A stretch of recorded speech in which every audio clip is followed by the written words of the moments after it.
Hey everyone, this is Chris and Sandy Bent with the Chris and Sandy Show, where we get up close and personal with some amazing guests throughout the entertainment industry. And today, like I say in every episode, we got a great show for you. We got Tamara Bass coming on. She's doing some great things out there. She's an actress and she's got her own show or movie. And we're excited to talk a little bit about her story, the things she's doing, and where she sees her future going. So, Tamara, welcome to the show. Yes, Thank welcome. you. Thank you so much. So how, I always like to start the show out the same way. It's everybody's rough right now because of Mhm. COVID. Oh, So yes. Mhm. how has COVID affected you and what you do? And what have you done to kind of maneuver through this crazy new maze? It's crazy because I think I'm one of the rare people where I'm naturally an introvert. So being called to stay in my house doesn't like it's like, oh, okay. The only thing that it did was it took away like my choices to like go to the movies by myself or go out to Yes, eat by myself. So it right. was a little bit of an adjustment for me in that aspect. But in terms of like creativity, my sanity, I've and I hate to say it, but I've done okay for the most part. I mean, I've had moments where I was like, "Okay, I can't do this anymore." Mhm. But Hmm. unlike some of my extremely extroverted friends, like, I've been able to be like, "Okay, this is a moment. I have a few people in my bubble." So, I'm like, "Hey, can we please just go for a walk?" And then once the Yeah. walk is done, I'm like, "Okay, I can go back home now. I'm good. I needed that recharge."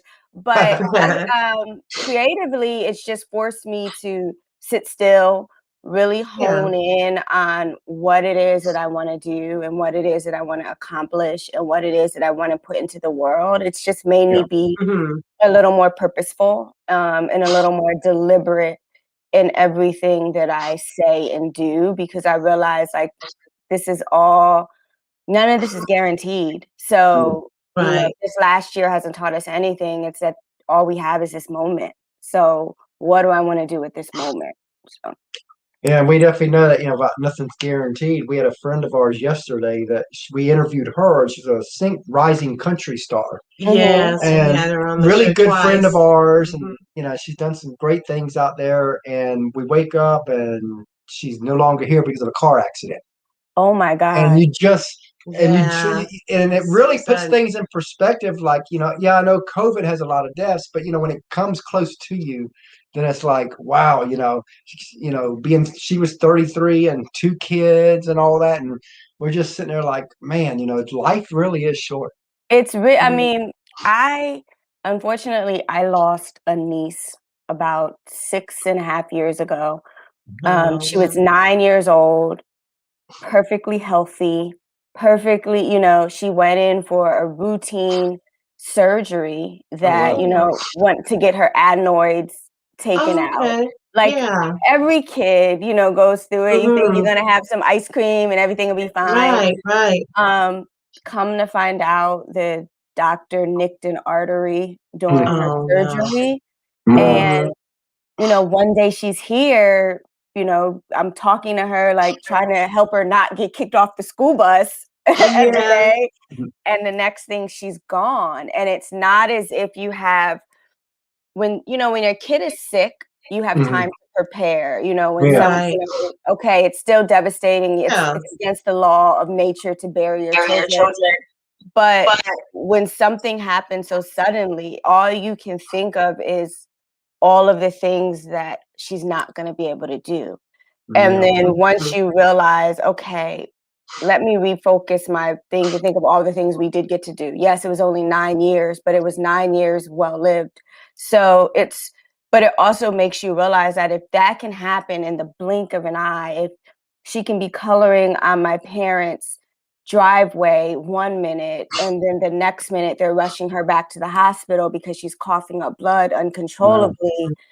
Life is a span of a moment. So Yeah. Yes. I'm like, we have Yeah. to be deliberate in Mm, everything we do. We have to make sure that the people around us know we love them, mm, that we Hmm. don't take people for granted, we don't take situations for granted, we don't take circumstances for granted. That's why a long time ago I promised myself that I would stop chasing happiness and chase mhm. joy because happiness is fleeting. Happiness is determined by by outside circumstances. Yes, whereas joy, it's like, okay, even if everything is crumbling around me, there's a joy that resides inside of me that I'm like, okay, I can see tomorrow. I can see the silver lining at the end. And I want to, you know, her death was one of the things that really refocused that for me. And that's like for us, you know, we do a lot of driving out there. And so I'm always like watching, you know, I can almost tell you who's behind me, who's on the side of me, who's coming up, because I watch every angle. Because again, if I didn't do that, we probably wouldn't be here. Because so many times I've avoided really bad potential car accidents because I was like, you know, you start to go around somebody and you just had that feeling, you know, they're going to come over. I just know it. And I just feel like it's God saying, be careful when you careful. And then all of a sudden they come over and I'm sitting there like, you know, and she's like, how did you not get in the accident? You know, like one of the craziest moments that we had, I think, was in Charleston, South Carolina. And I was at a red light. And I was trying to get really fast over here, and I took off, and this other car was coming. And I don't know how. This had to be a spiritual God thing. It had to be because she screamed. We both knew that I thought it was going to hit the rear end on my side. I even screamed at the moment I thought it was going to hit. The car was coming so fast. There was no way for us to get out the way. There was just no way. But yet it didn't. All of a sudden, she was like, it didn't hit. And I mean, it was that close. Yes. I mean, and when we look back on it, that was actually the week that she conceived our little 2-year-old. Yes, our daughter. So if it's all like it's all the impact would have undone that. Right. That's just, I mean, I credit it too. I'm like, it's nothing but God. Like there are times when you look around and you're like, how did I make it through that? And you're like, okay, I'm destined for something more than I even realize. So I just tend to lean into those moments. Yeah. And that's like we're talking about the COVID thing. I remember when we launched the show January 2020, a couple months before COVID, our original plan with this show was to do 100 interviews our first year. We thought if we could do that, it would be a great show, a great foundation. And we thought that was pushing it. We did. And COVID happens. And I was like, okay, the world is slowing down. We're online. This could be our time to shine. You know, I know that, you know, sometimes people might get upset when I say that, but it was, you know, I couldn't change COVID. There was nothing we could do. We could just find that silver line there. And because of that, we just went full force. And we did over 300 interviews last year because of that. Wow. But so COVID kind of built the foundation for this show. That's how I look at it. Like I came out of COVID. So when the top of last year started, I didn't know what was going to happen. Career was like, okay, I had this movie in a can. When's it going to come out? How are we going to sell it? Am I going to get another job? Because, you know, unlike what the media likes to perpetuate, most people in Hollywood are not rich. We're creatives. Our livelihood depends on the whim of someone else. I always say, you're not Brad Pitt. No, and it's the only profession where I always tell people you go to law school, you graduate law school, you pass the bar, you're a lawyer. You go to med school, you graduate, you pass your boards, you're a doctor. This is the only career where I can go to school, I can study, and then I still have to ask permission from someone to be. Can I audition for this so that I can get this job? Can I meet for this so that I can potentially direct this? No other career has that. You know, it's like you go to school, you graduate, you do what you do, you're that job.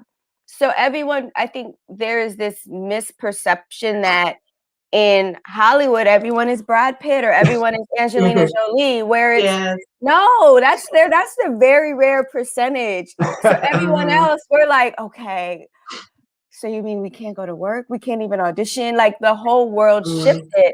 So the top of last year, I was like, okay, God, I don't know what's going to happen. You know, rent is due. Like, I don't have a job. What's happening here? And then COVID hit. And I was like, so now not only do I not have a job, I have no potential for a job. Like I was up for a job right before COVID hit, and then everything shut down. So it was actually, I ended up getting it. But during that time, it was like, okay, we have no choice but to be at home. Let's focus on trying to get If Not Now, When sold. That started to happen. And then they started to figure out these protocols for us to go back to work. So the job that had stopped right before COVID comes back around to me, and they're like, would you be willing to come to Atlanta and direct Don't Waste Your Pretty? Wow. I'm like, come out of COVID and I got a job and I leave my couch. Sure. And because I've been sitting on my couch. And you're lucky it's Georgia, because see, we're in Savannah, Georgia. Yeah, Georgia pretty much didn't close. It didn't. But just it was a couple months. It was weird. And my family a lot of my family's in Atlanta. So I was like, okay. I can do this. Yeah, I can do this. So I came out of COVID. I had to subject myself to like so many COVID tests doing the production. I was like, oh God, if you say, okay, just go ahead, stick the thing up my nose, go ahead. But then I come from directing that. Then I get another job where I'm writing something, and I get to write it for a friend of mine, and I go up to Canada to shoot that. And sorry, but 2 weeks of quarantine in Canada is no joke. Like, you literally cannot leave your hotel room for 2 weeks. Like, you have to stay. No one can visit you. No one can. It's literally you in this room. Day 7, I had a mental breakdown. I was like, I'm not built for this. I'm going to go crazy. But it was like through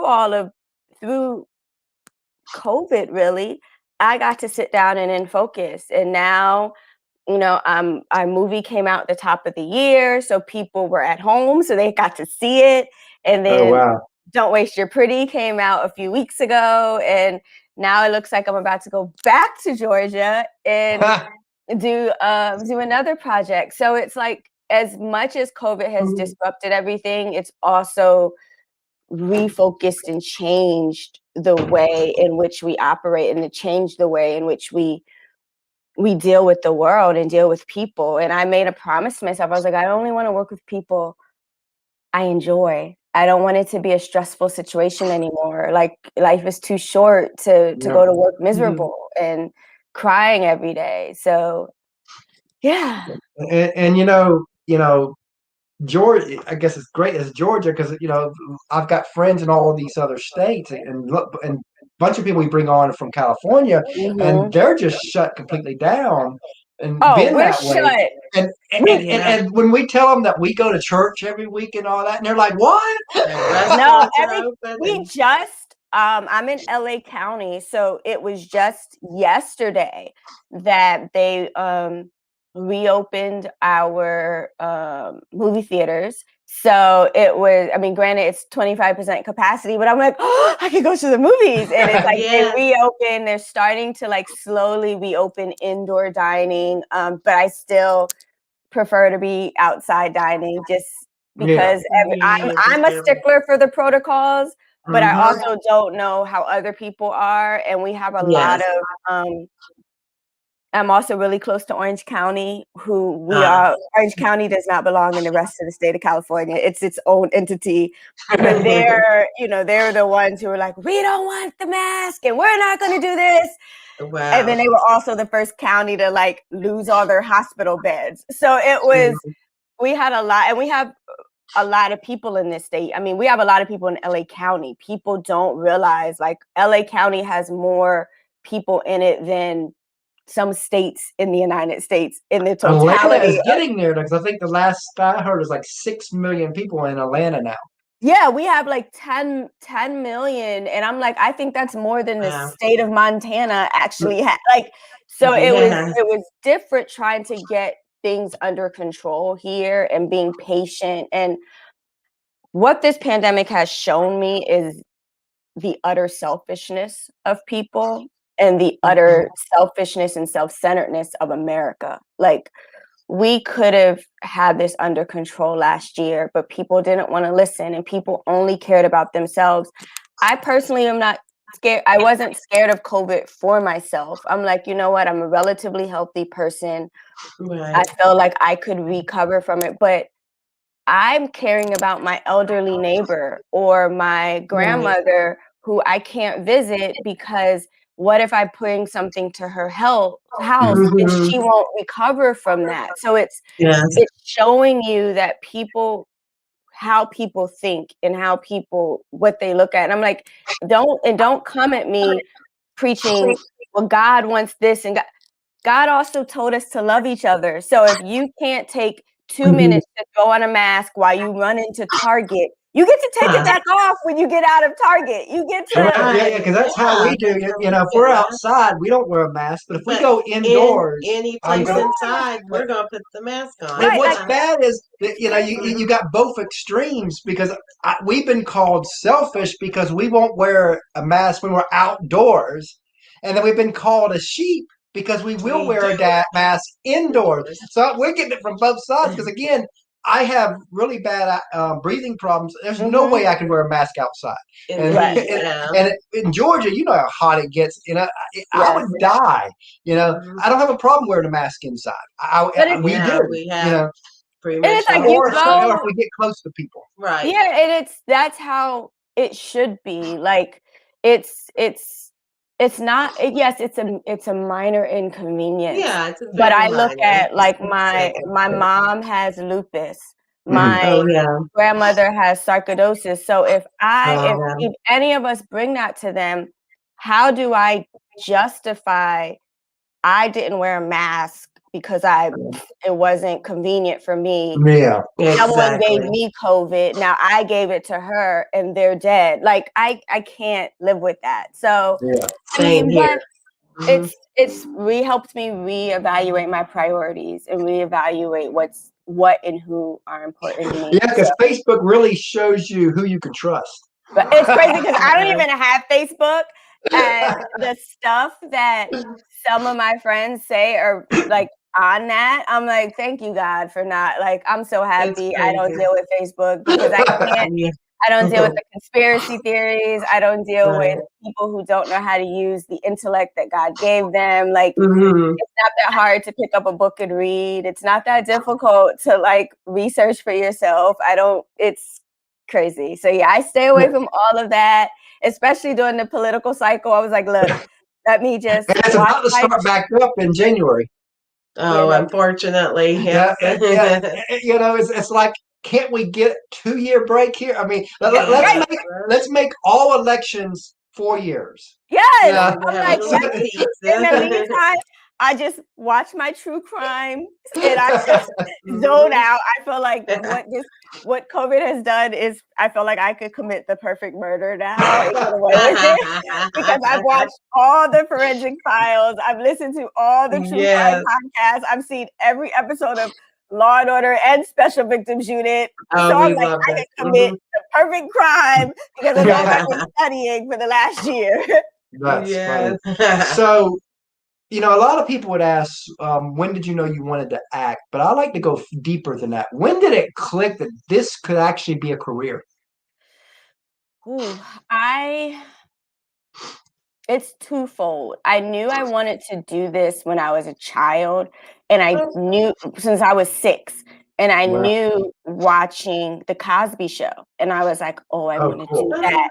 So I knew early on it was a career possibility, but I didn't realize it could be a career possibility for someone like me until I got, I would say, in my teenage years. Not that I ever doubted that I was talented enough, but it was just, you know, I grew up with a single mom in upstate New York who we didn't grow up very wealthy. You know, we didn't grow up. My mom was young. She didn't know much about like the entertainment industry. I remember being like, can we move closer to New York City so I can go audition? And she's like, I can't afford to buy you an agent. Like she didn't understand the industry. So I didn't think it was a possibility for me until I got a little older and I started to learn more. And obviously this is pre-internet. This is Yeah. Yeah. Oh yeah. Google, where I could just Because Google the the internet's been a answers. game changer for people. It It has. was, oh my God, the internet was everything. So I had to like dig into it, and I started talking to men, started finding mentors in my community who were doing like community theater. And then I was like, oh, Okay. there are all of these avenues in. And so I was about 15 or 16, and I was like, oh, this is what I want to do. Oh wow. And this is how I'm going to do it. So I ended up going to college in Los Angeles. And I jumped into it there. But even then, I was still like, okay, all right, this is harder than I thought it was going to be. Like, it's not like school where you study, you do good, you get an A. It's here. It's like I study, I do really well in audition, and I didn't get it because I'm not tall enough, or I'm not this and that. Like, it had nothing to do with what you do in the room. So it was like an adjustment for me. You could be the most talented, but that doesn't matter if it's not. Doesn't matter. If it does not matter if you don't fit what their idea is. So I would say, yeah, about 15 or 16 is when I knew like this is for me. And I've tried. What's crazy is I remember watching Sister Act 2 when I was younger. And to paraphrase, Whoopi Goldberg says to Lauryn Hill's character, she's like, if it's the first thing you think of when you wake up and it's nothing else you can think of, then that's what you're meant to do. And that's how we feel about this show. I knew then, I was like, this is all, and even as a kid, every time you would ask me, like, what is it you want to do? It was always like, I want to be an actress and this. Wow. It was always paired with something. And then I tried to walk away. And I'm really, really smart and really good at math. So I was like, I'm just gonna, do this bookkeeping thing, and I'm maybe gonna go to law school. Like, I can do. And every time I would try, God would bring me back over here. Like, I know it's tough for you. And he would give me these winks along the way. Like, I know it's tough. I know it's a hard thing, but I promise you, if you hold on, I got you. So I, was going to therapy one day in New York City, and I had moved there. I packed my stuff up. I moved to New York. I was like, screw this. I'm done. And I came out back to LA to visit, and I was walking to therapy one day, and I was like, oh, it's time to move back to LA. And it was like this whole weight lifted off of my shoulder, and God was like, good, you've done the healing. You've done all that you needed to do to come back. So yes, let's go back. And I had a long talk with one of my best friends, and she was like, when you come back, do things differently.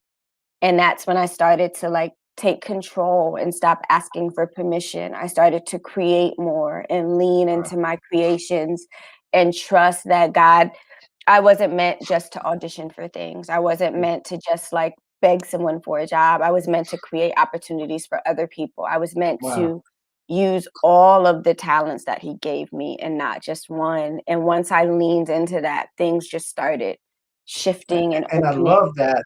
And this perfect lead in for where I want this to go now. As a lot of people, they see the glory of a Brad Pitt, of a Blake Shelton, of all the top artists and actors out there. They don't see the grind, the sacrifice, the tears, the struggles that it takes, not just to get to their levels, but even a career level in entertainment. Yes. And nobody really talks about this side of it. But I always want to talk about this because I think it's one of the most important things. And I'm going to tell a quick story that kind of helped where I want this to go. And this will be a musical story, but it goes perfect for actors and actresses too. But we interviewed Allison Steele from Two Still Girls back in 2015. And I remember asking Allison what advice she'd given up and coming artists. And I'll never forget what she said. She said, if you can see yourself doing something else, go do that and keep this as a hobby. She goes, because the moment you want it to be a career, everything, the whole life changes. She goes, everybody kind of owns a piece of you, whether you like it or not.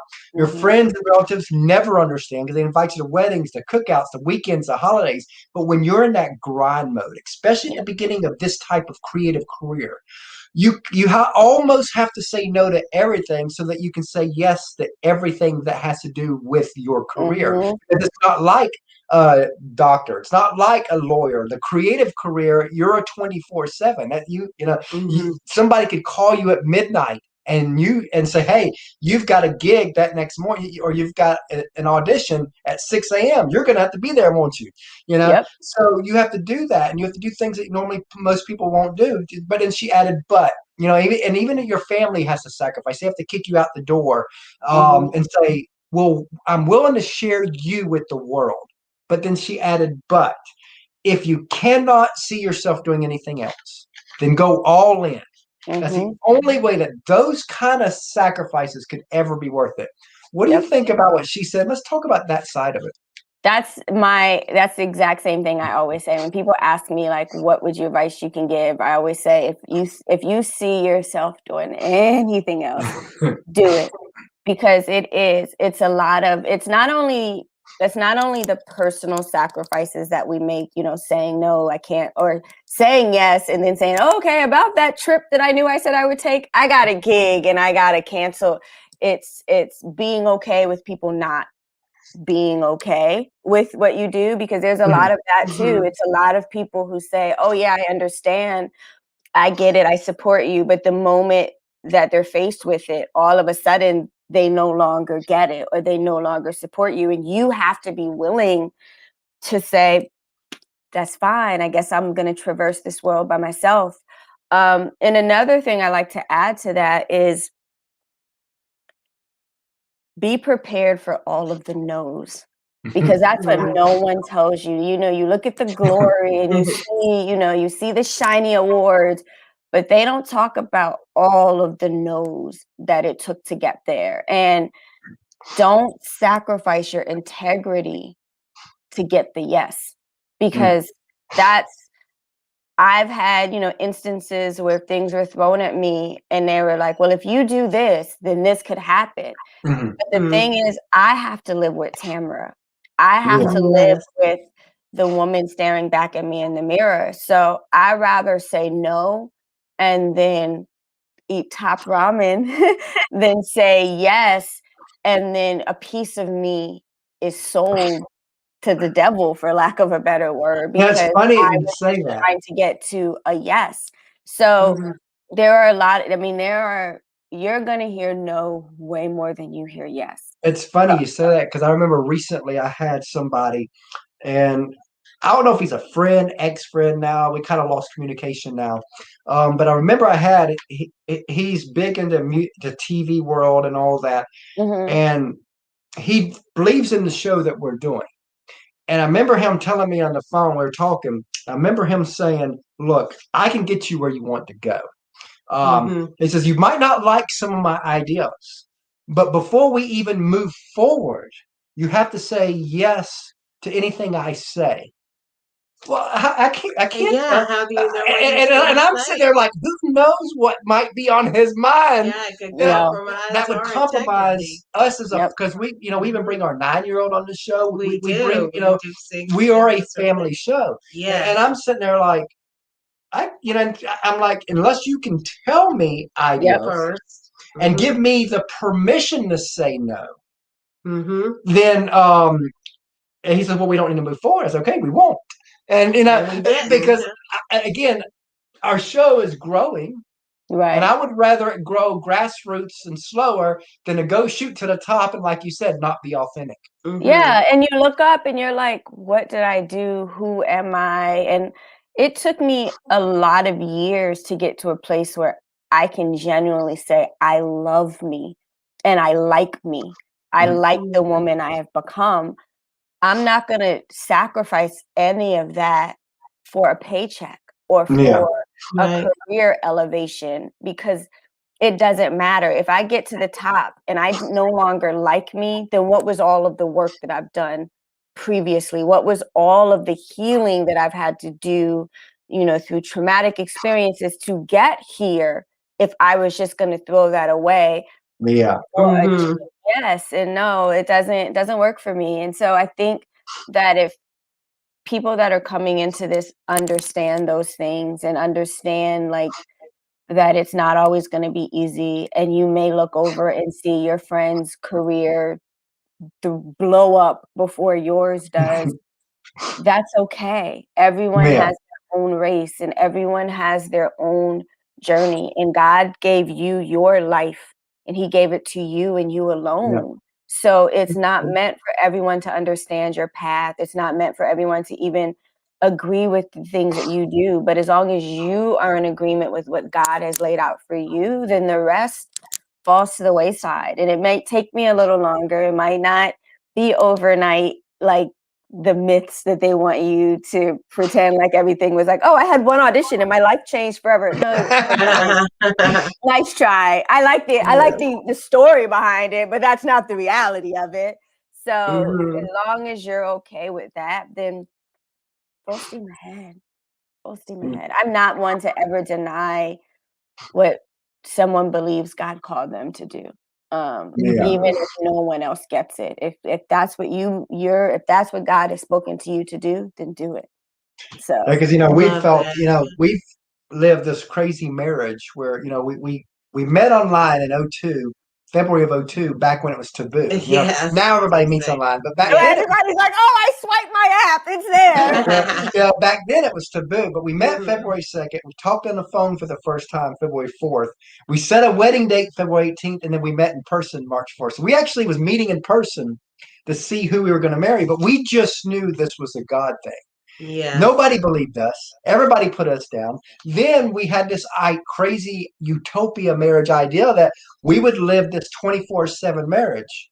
And everybody called me stupid, called me names, called me controlling. But that was one of my deal breakers. What's a 20? I don't understand. What's a 24? Being together all the time.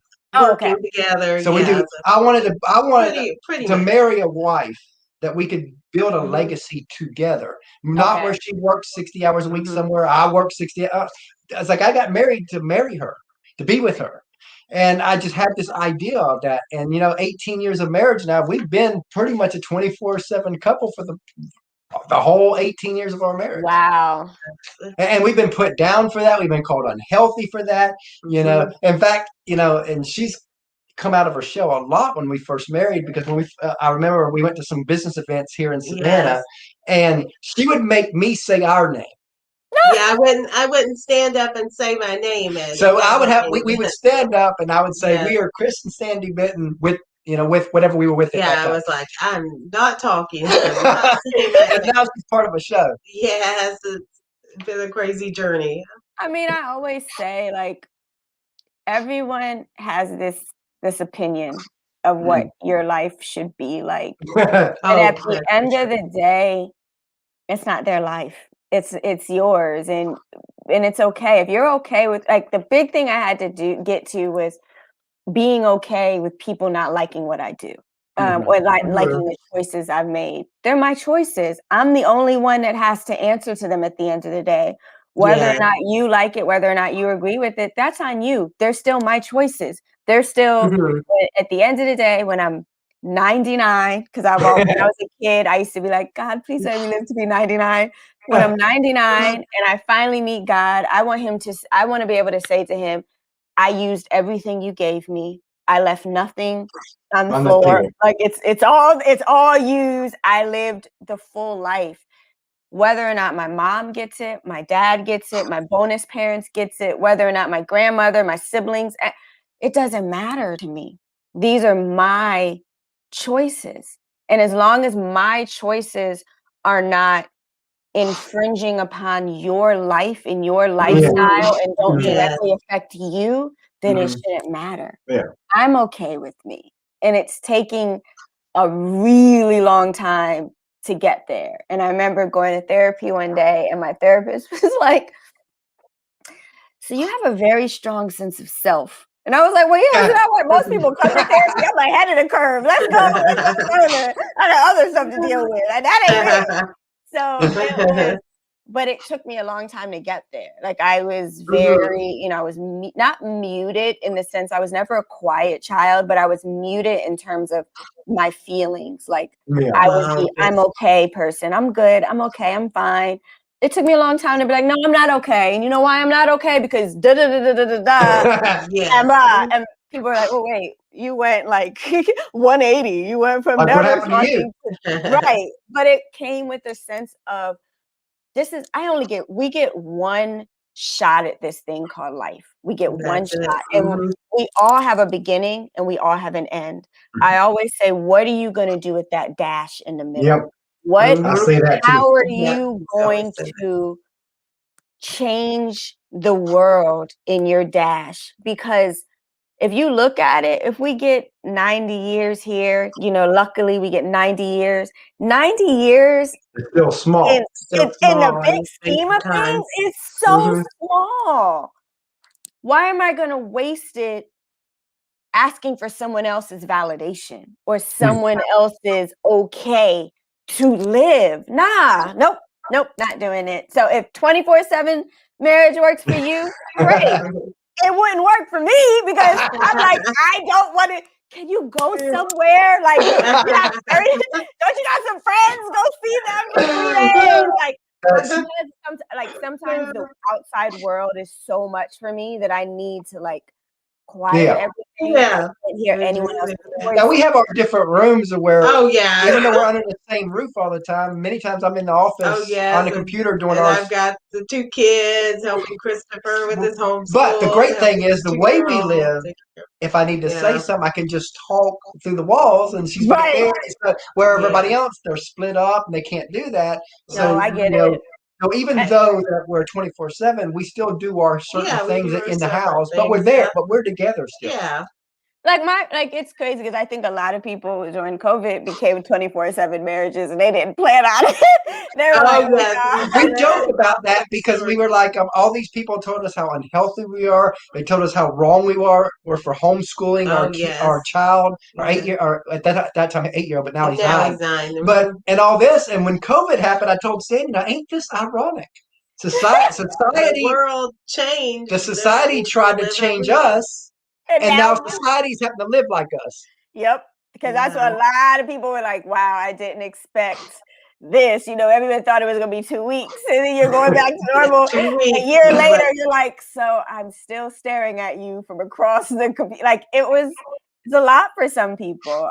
I'm personally single, so I don't have that worry. I live alone. So I'm like, this is fine for me. But I mean, everyone has their own thing. Like, people don't understand when I say I have no desire to get married. They're like, wait, what? And I'm like, it's your choice. Girlfriend forever. I will be your life partner I don't ever want to get married. And they're like, what? And I'm like, how is it so hard for you to accept my choices, but I'm automatically supposed to accept yours? Like, it's it's a contradictory thing that happens a lot in society. It's like, oh, we want what we want, but we want to condemn you for wanting what you want. Exactly. And I posted the other day on Facebook that too, and this is so true that that many people want to see you do good. They just don't want to see you do better than them. That is the key. I learned you can do good. Yes, they wish you well. They wish you well, just not well than them. And what's so sad is I had a lot of that this last year, and it came from sources that I never thought it would come from. It would come. I thought, it's from people that I'm like, oh, this person's going to be in my life forever. Like, they want me to win because I want them to win. And then things start shifting for you, and all of a sudden it's like, wait a second, I thought you were on my side. Oh, it's okay as long as I don't eclipse you. Got it. And it's an adjustment because when I love, I'm an all in love. Like, if I love you, I always tell people, like, you want me on your team. I'm the biggest cheerleader you will ever have. I'm your biggest advocate. I will be in these streets screaming your name when you are locked in a hut somewhere and have no idea. Like, I don't do it for the glory. I do it because if I love you, I want you to win. To then find out that it's not reciprocated is probably one of the most hurtful, but also the most invigorating thing because it's like, oh, I can just clear you out of this way and make room for who's supposed to be here. Oh, that's fine. My mom told me when I was a kid, she'd be like, if you have one friend, you're lucky. And I used to be like, what are you talking about? What do you mean? You're supposed to have a bit. And she's like, you'll understand when you get older. And now that I'm older, I'm like, oh, she's right. Like if I have, and granted, I have a couple more than one, but I have like a few solid group that I'm like, these people always have me. Like they champion my wins like they're their own, and they vice versa. And when I'm losing, they're there to remind me of the wins. So I'm good. So if those few people that come in and show me their true colors and they exit out of my life, even if they've been in there for 15, 20 something years, I'm okay with it. It's like you weren't meant to be here. You were only meant to be here for that part of my journey. For that season. My journey. Yes, that season. Yep. And you know, that's like with us, you know, we were looking at where we want to move to, and we you know, we love Jacksonville, Florida, but we've been going down back and forth to Jacksonville for years. We never really create meaningful friendships. Over 10 years. But we love the area. And about a year ago, I was telling Sandy, I was like, you know, we've got so many friends in Nashville. I wonder if God had this crazy plan for Nashville before, even though we've been praying for Florida. Right. And all of a sudden it was like it clicked for us, like, okay, because I guarantee you if I drove a car right now in the middle of Nashville, we broke down, I could have somebody come help us. Because, you know, where if I did it in Savannah, I'm not sure if anybody would. So, you know, I guess I feel like Jesus, you know, in your own area, you could, you know, you can't do nothing outside of your area. You were, you know, but in that, it's just one of the things. And so we're planning on eventually moving out to Nashville. But I never imagined all these Nashville connections. I never imagined friends in Nashville, friends in LA, friends in New York. I'm sitting here, this crazy show that we started, you know, it's definitely a God thing, because when COVID happened, it exploded up. And all these people, I mean, people like Randy Travis, Sarah Evans, we had the legendary actor Ed Asner come on. So all of a sudden, all these people were willing to come on our show. And we're just two little ordinary couple here, people. And we're just sitting there at night like, what is going on? You know, and all we can think of is like, I get people private message me sometimes and say, how are you getting some of these guests? I'm like, I don't know. It's got to be God. It has to be. That's all you can answer. Like, that's usually my answer to everything too. It's like, all I can say is it's God. Like every time, and I'm not, what's crazy is I don't go to church. I'm not into organized religion. I'm into a direct one-on-one connection with God. However, whatever you call God is up to you. Whatever you believe is up to you. I don't judge you for having varying beliefs. That's what makes us humans. That's what makes us the ability to thrive. But my connection to God is like outer worldly. Like I use this example. So one day I used to suffer from panic attacks really bad, and like debilitating. And they've gotten better, haven't had one in years. And then maybe like 2-3 years ago, I had one out of the blue, and I didn't tell anybody. And I got up and I was like, okay, God, all right. Let me look at what my triggers were. And something said, go for a run. So I was like, okay, I'm going to go for a run. So I would run in my neighborhood, and I usually like run down this one side of the street where there was all of this construction. So they were like making us cross the street. So I'm like, okay, cross the street, mad because I'm very much in control. I like the way things go. So I'm like, okay, I cross the street. No, nothing different. No heels on one side. It's not what I'm used to. So I crossed the street and I'm running past this library, and I stopped because the outside of the library have these random like freeway signs. So it's like how it's like the 95 North instead.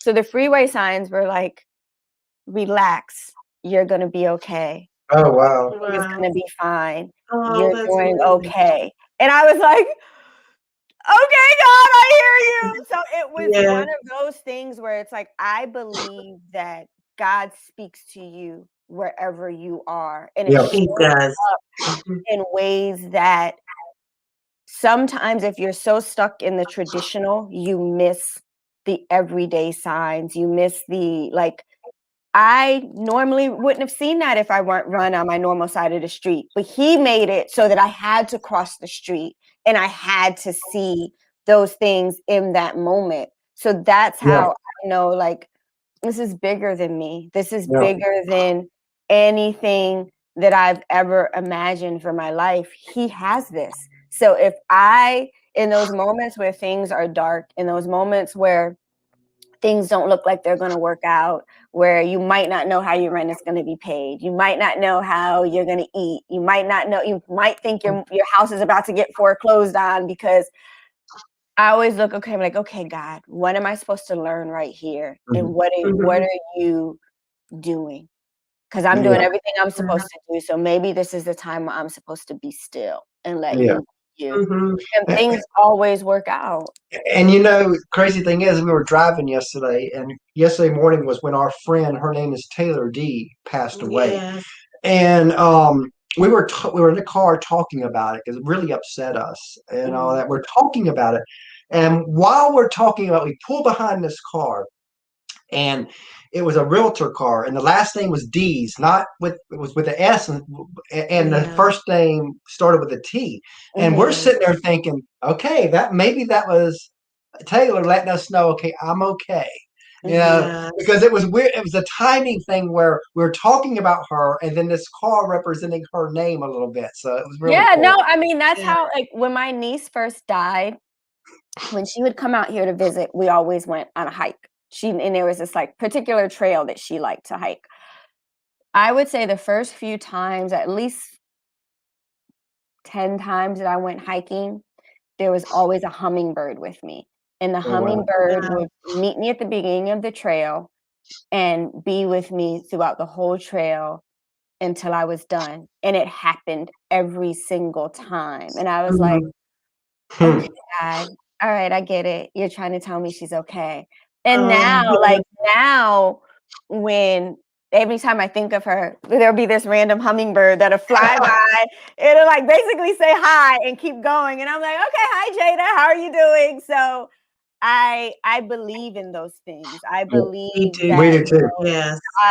God sees you where you are and not where people think you should be. Like, I've seen some of the worst people in church, and I've seen some of the best people who've never stepped inside of a church and who just have this deep spirituality and connection to good, that I'm like, I'm gonna go where the good is. I'm gonna go where the love is, and whatever that looks like, And I'm see, we going want to to never do be that, because we attend church all the time, and it. we intentionally make sure that we don't become that, what you just described. Right. Yeah. Because we know that there's a lot of that in church. When we go to church, I go to church to Right. worship God, not to worship man. Exactly. And sometimes I think that's where people get the mistake, as they come to church and then they have to look good, smell good, all this.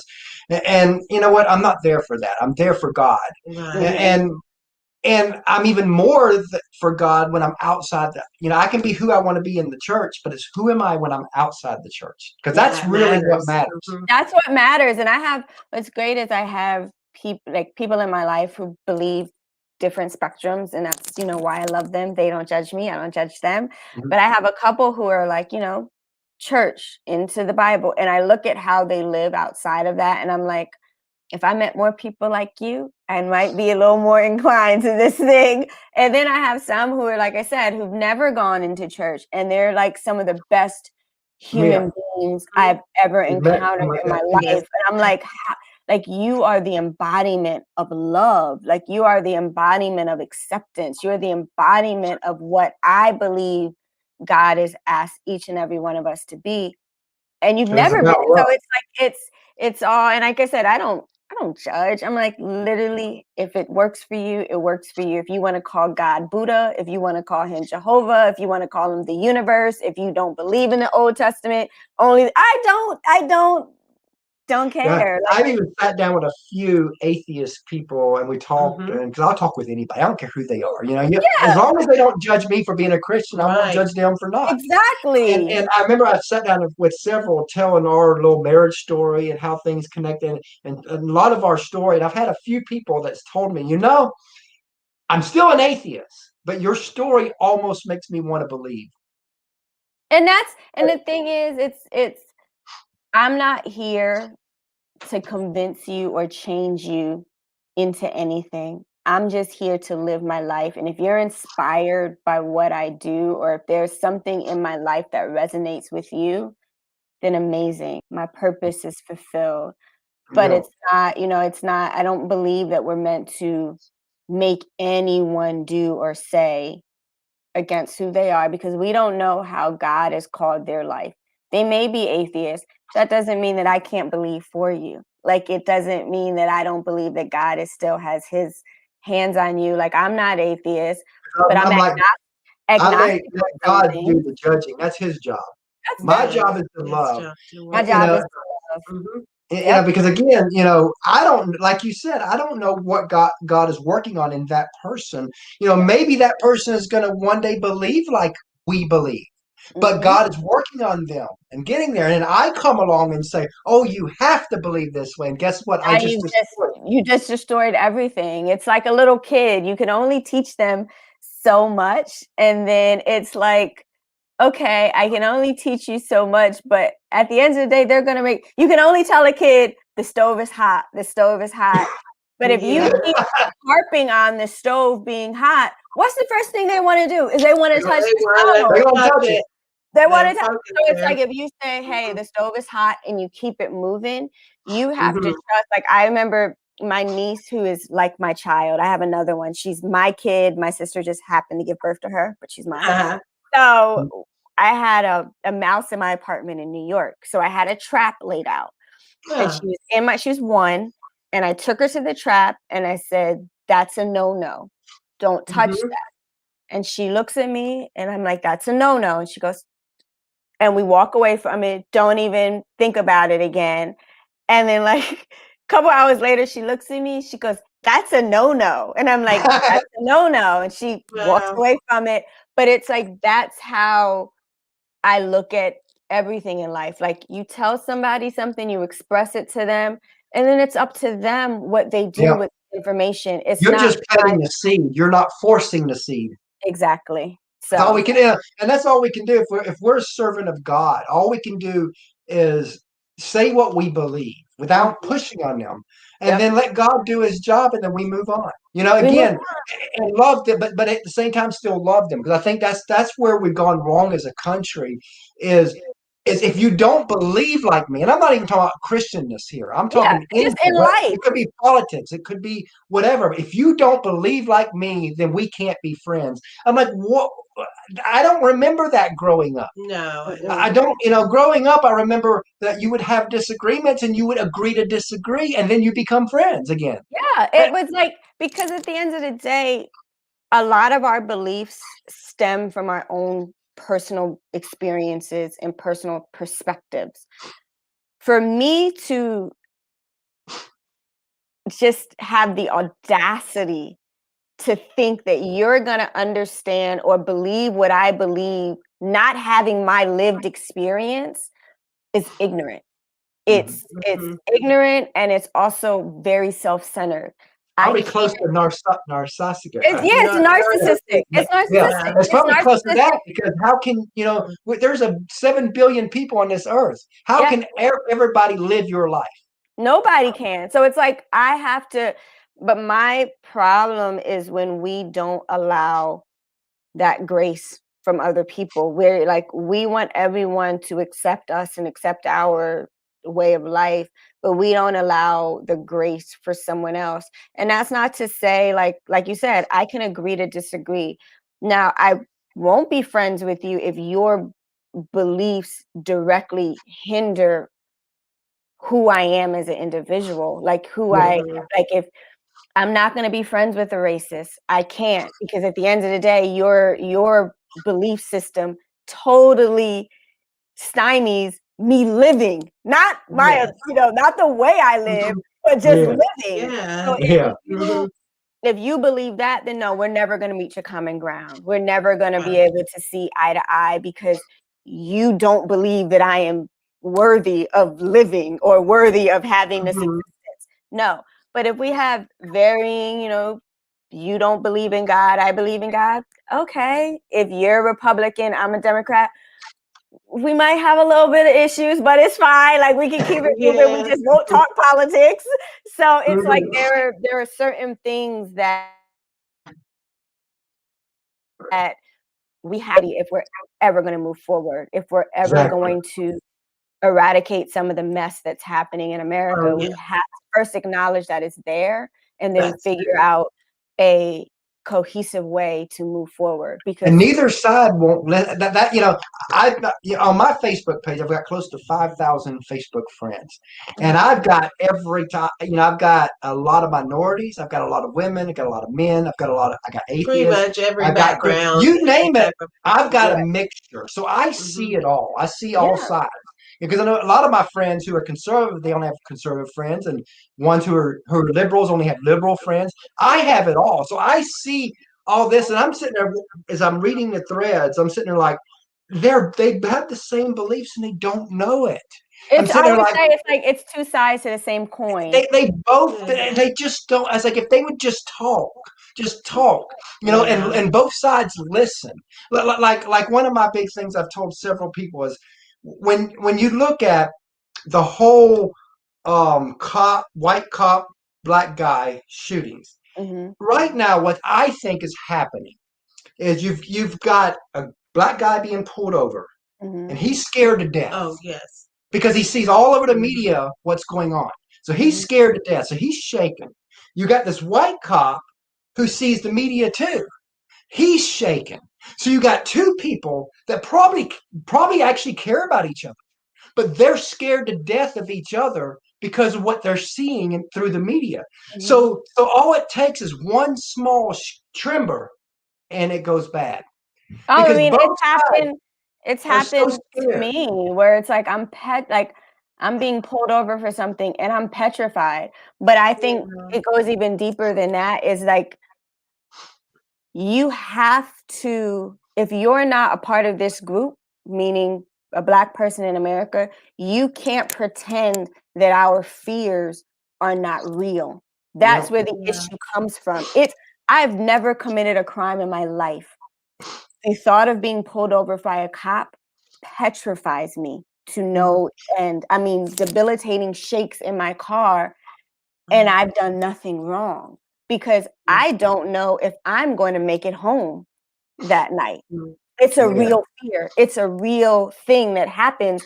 But the problem comes is that we, meaning the majority, don't want to acknowledge that said fear exists and the reasons why said fear exists. Like there is a reason, there is a historical context in which this is shown.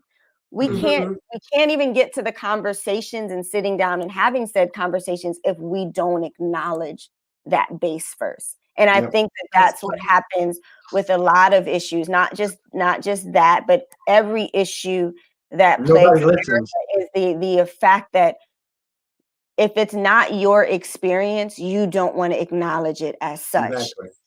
That's not how it works. So, I mean, we can go on and on, but my day is a little packed, so I can't. So, as you know, a lot of people, they see actors and actresses, but they don't see the teams behind them. And I want to talk about that side of it because a lot of people, they don't get the love that they deserve. So if you want to take a few moments, and Sandy's going to go on and get our 9-year-old because we bring him on during this segment. Yes. But if you want to just take a few moments just to tell us about the team behind you that helps you be who you are. Oh my God, I just had this conversation yesterday. I have an amazing team. Like I have, it's a small team. It's a very, very small team, but my manager, his name is Brian Brooks, and he gets me. I sat down, our very first meeting, we sit down, and he ends up crying in our meeting. Like what is normally like 15, 20-minute meetings was a 2-hour meeting. Oh wow. And, you know, I get him, he gets me. Like, there was a job that came up recently, and I was like, I'm gonna pass.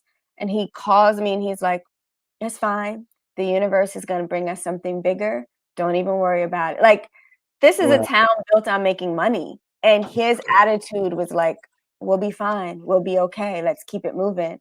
So between him, I have a great publicist, Lisa Sass, who, you know, doesn't She's awesome. shy away from me when I'm like, no, I don't want to do that. She's like, okay. Or I'm like, I want to do this. And she's like, okay, I'm gonna fight for you. And then I have a great attorney who recently became my attorney, and he's one of my closest friends' husband. Wow. And he started yelling at me because I'm like, oh, I signed that thing anyway. You know, Google Law School taught me. He's like, okay, from now on, you're not allowed to do that anymore. So it's like you have this group of people who understand the bigger picture and understand where you're trying to go.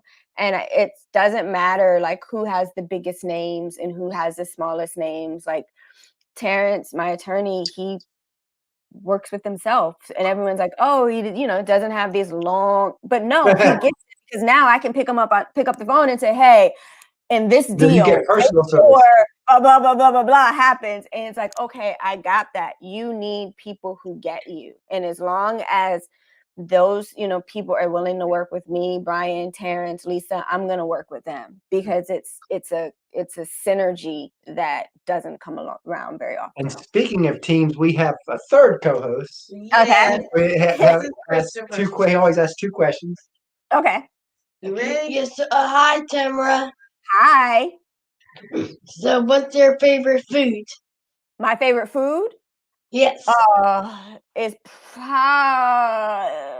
I'm gonna go with Thai food. Thai food is like my favorite, which is it's like a 3-way tie. Thai food, Indian food, and Ethiopian food. Wow. But I love ethnic foods, anything ethnic, except Italian. I'm not an Italian food fan. So yeah, Thai food. But I'm gonna go with Thai food because that's what I had for dinner last night. What's yours? Nice pizza. Of course it is. I don't think I get a kid under 10 whose favorite food isn't pizza. Right. Loves pizza. You got one more question? What's your favorite TV show? Oh gosh. Okay. So my favorite TV. I'm gonna let you in on a secret. Your parents are probably gonna hate it. I watch all the TV. When I say all the TV, like it's at one point I think I had 2 DVRs in my house because I watched that much TV. Right now, my favorite show is probably New Amsterdam, which comes on NBC, with Queen Sugar being a very close second. So those are my favorites. Wow. What's yours? Mine is SpongeBob. Okay, fair enough. And you know what's been pretty cool is because he watches a lot of Nickelodeon stuff. We've been able to bring people from Nickelodeon on the show, so he's been able to communicate. One of my closest friends, when she was a kid, she was on Nickelodeon for years on this show called Cousin Skeeter. And then I had another friend on All That. So yeah, like it's Nickelodeon has been around for forever. Nickelodeon shaped my childhood. So not shaping his. Love it. Bye, thanks. You're welcome. Thank you. And he loves that part because we are a family affair show. And Sandy's going to round us out with last 2 questions. Yes. All right. So if you could go on vacation anywhere, where would you want to go? Right now, I would probably Bali. That's nice. I want to be at the water, but also everyone I know who's gone to Bali has just told me like it's just this spiritual thing that you have to go to experience. So probably Bali right now. Wow. Yes. And what would you like your legacy to be? What would you ultimately like to be known for? That I was a woman of my word, that, you know, if I said something, I did it and I believed in it, and that I've helped change a little bit of the narrative on Black women's stories in Hollywood, you know, normalize our existence. So that's what I would love my Love legacy. that. So as we come to a close here, what's next? Yes. Next is it looks like I'm going to go direct another movie. Oh, wow. Oh, great. And then I'm also in the process of selling a TV show that would star myself and Deborah Joy Winans. So we've just been, setting up Oh, meetings cool. for that and see where God takes us. I love that. Yeah. And we really enjoyed having you on the show today. We did. Look forward to having you back for more updates. Of Mhm. course, definitely. Oh, and on April 4th or around that time, a movie Mhm. I wrote for Lifetime wow. aired, and it's a Oh, wow. beautiful story that it's not no one's getting killed. It's a story about a black woman's fight to adopt 2 white kids out of foster Oh, care wow. system. Oh, wow. So Mhm. beautifully shot up in Canada. So that's coming out in April. Oh, Oh, we'll cool. definitely We'll definitely check check that out. All Yeah. right. All right. We loved having you on, and we We look did. forward to having you back. Yes. Thank you. So great. Thank you guys for having me. All right. Oh, thanks